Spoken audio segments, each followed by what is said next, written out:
The gnarled bark and twisty green stems of the corkscrew willow growing at the west end of our field help to remind us that January, while dark and gray, is also a good time to look forward to the coming growing season.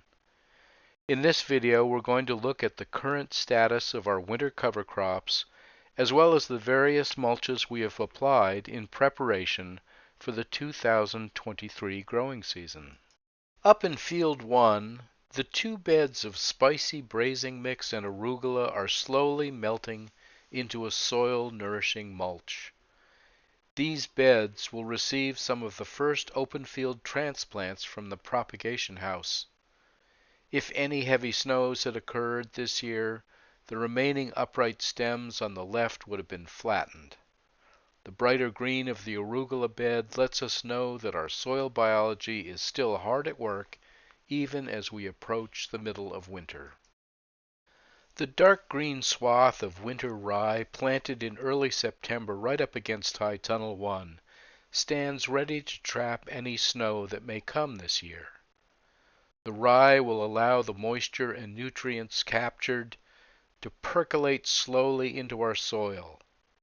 In a harsher winter, even the hardy winter rye would begin to show some browning and stunting, but in this particular year the dark green rye remains unscathed.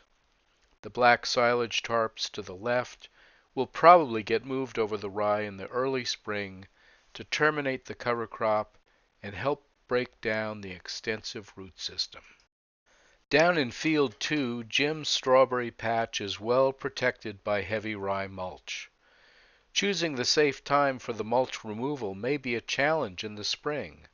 If we leave the plants covered too long, they may suffer from a lack of light. If we are too quick to remove it, the strawberry flowers may get nipped by a late frost. Further down in Field 2, these 2 adjacent beds of late arugula retain some green and continue to keep those vital winter roots alive. Next door, the winter spinach is getting ready to go completely dormant, just waiting for the return of adequate sunlight and warmer days to burst back into growth. That spring growth will provide some of the sweetest spinach ever, and even their modest leaf-catching abilities will contribute to our overall soil health. This single bed of oats, peas, and oilseed radish has matted down into a secure, soil-protective mulch, with the nitrogen-rich pea vines already beginning to dissolve. There are a few green leaves remaining on the oilseed radish that indicate the continuation of soil biological activity and the downward reach of those long radish taproots. The clover mix that was sown late last summer under our sweet peppers is starting to spread, and it will provide nitrogen for next year's crop.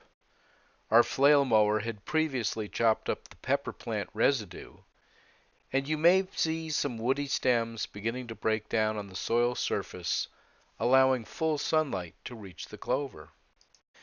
In the main garlic patch, the heavy straw mulch is just starting to show the first green garlic shoots reaching for the light. In an open year like this, with very little snow cover, the mulch helps keep our garlic cloves from heaving out of the ground. It prevents the freeze and thaw cycles that can open the soil into cracks and provides good protection from the pounding winter rain, snow, or hail.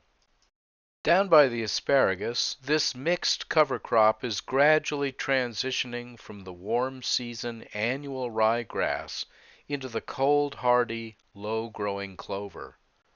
Depending on the success we see next season down here, this clover-ryegrass mix may become an important soil improvement and weed control method for us.